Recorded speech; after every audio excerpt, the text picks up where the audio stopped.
नमस्कार, स्वागत है आपका आपके अपने चैनल उज्ज्वल जीके में और मैं हूँ सीमा तेजस। आज हम पढ़ने वाले हैं भारतीय इतिहास के महत्वपूर्ण बिंदुओं के अंतर्गत आनंद मठ, नील दर्पण, विनोबा भावे और इल्बर्ट बेल के बारे में। तो लगातार बने रहिएगा क्लास में अंत तक। और अगर आपको वीडियो पसंद आती है प्लीज़ चैनल को सब्सक्राइब ज़रूर करें और लाइक करें अगर आप किसी भी कंपटीशन एग्ज़ाम की तैयारी कर रहे हैं। तो चलिए आज की क्लास शुरू करते हैं। आनंद मठ 1882। आनंद मठ बंगाली इतिहासकार बंकिम चंद्र चट्टोपाध्याय के द्वारा रचित एक प्रसिद्ध उपन्यास है जिसकी रचना 1882 में की गई थी। भाषा इसकी मूलतः बंगाली है, ठीक है। इसकी आनंद मठ की अभी तक इसमें 4 बार संशोधन हो चुके हैं। तो देखिए, आनंद मठ बंकिम चंद्र चट्टोपाध्याय द्वारा रचित उपन्यास है, 1882 में रचना हुई, बंगाली में है, 4 बार इसका संशोधन हो चुका है।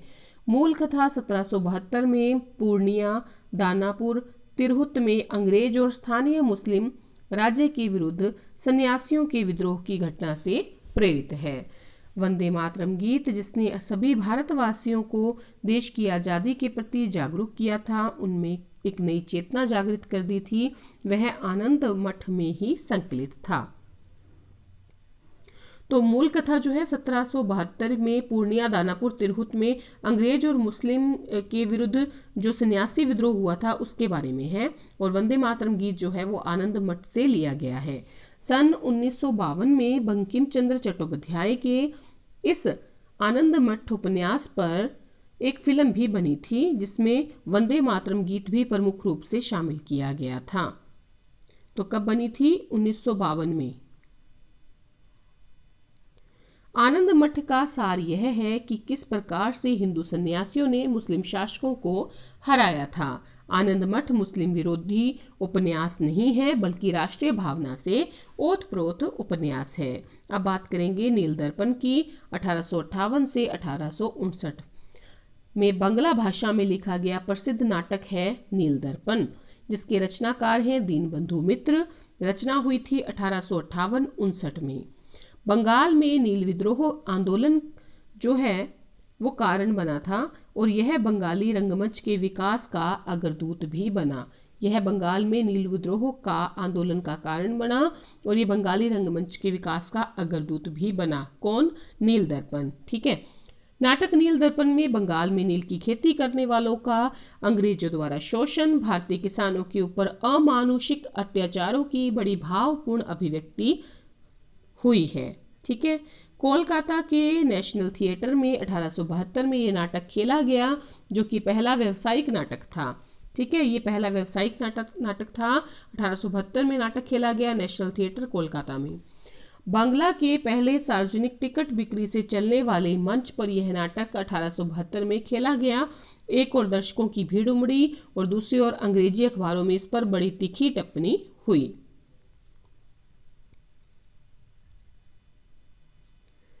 1876 में अंग्रेज सरकार द्वारा डेमेट्रिक परफॉर्मेंस कंट्रोल एक्ट लाना नील दर्पण जैसे नाटकों की विद्रोही भावना का दमन भी एक उद्देश्य था।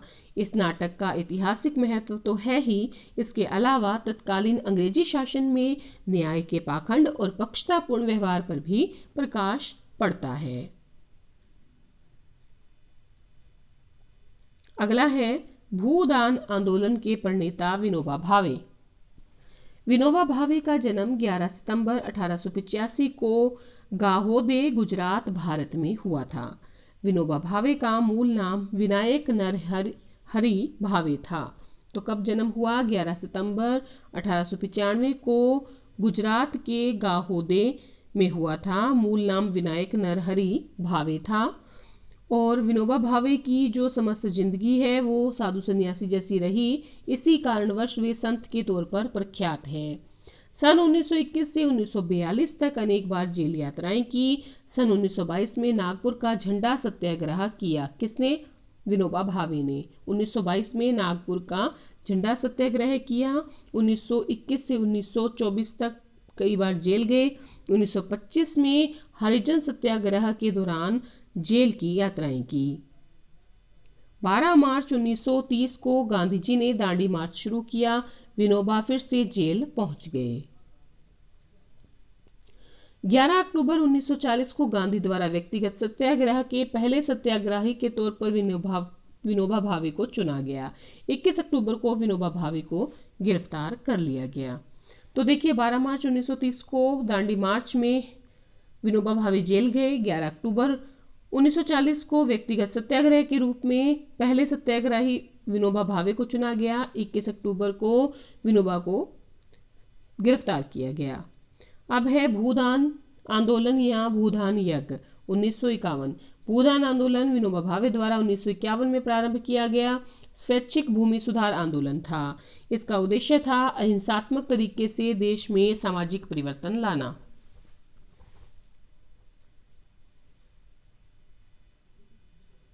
अठारह अप्रैल 1951 को आचार्य विनोबा भावे को भूमि का पहला दान मिला था। उन्हें यह भूमि तेलंगाना क्षेत्र में पोचमपल्ली गांव में मिली थी। 1955 में आंदोलन का नया रूप जिसे ग्राम दान के रूप में पहचाना गया। इसका अर्थ था सारी भूमि गोपाल की है। इसकी शुरुआत उड़ीसा से हुई।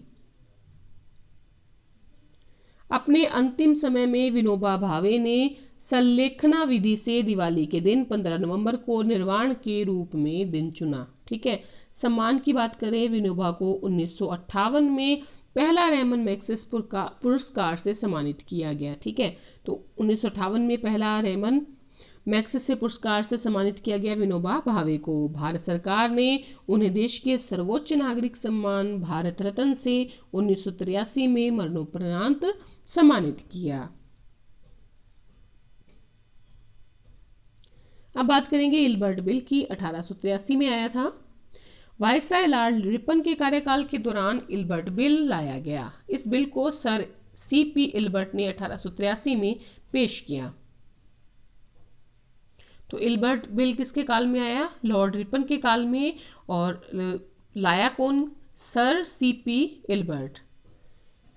इल्बर्ट बिल के द्वारा भारतीय न्यायाधीशों को उन मामलों की सुनवाई करने का भी अधिकार प्रदान कर दिया गया जिनमें यूरोपीय नागरिक भी शामिल होते थे। भारतीय जनता ने इस बिल का जोरदार स्वागत किया, लेकिन अंग्रेजों ने इसका तीव्र विरोध किया। अंततः सरकार को झुकना पड़ा और उसने इल्बर्ट बिल में संशोधन कर दिया। इस बिल में संशोधन 1884 करते हुए ये प्रावधान किया गया कि यूरोपीय अथवा ब्रिटिश नागरिक उस जूरी द्वारा अपने मामले की सुनवाई की मांग कर सकते थे जिसके आधे सदस्य जो है यूरोपीय या अमेरिकन हो। इसीलिए यह काला फैसला के नाम से भी जाना जाता है। तो आज की क्लास में इतना ही। अगली क्लास में हम पढ़ेंगे हंटर शिक्षा आयोग, द्वैध शासन, सैडलर आयोग और रॉलेट एक्ट 1919। तो धन्यवाद। अगर चैनल पर नए हैं प्लीज़ चैनल को सब्सक्राइब ज़रूर करें।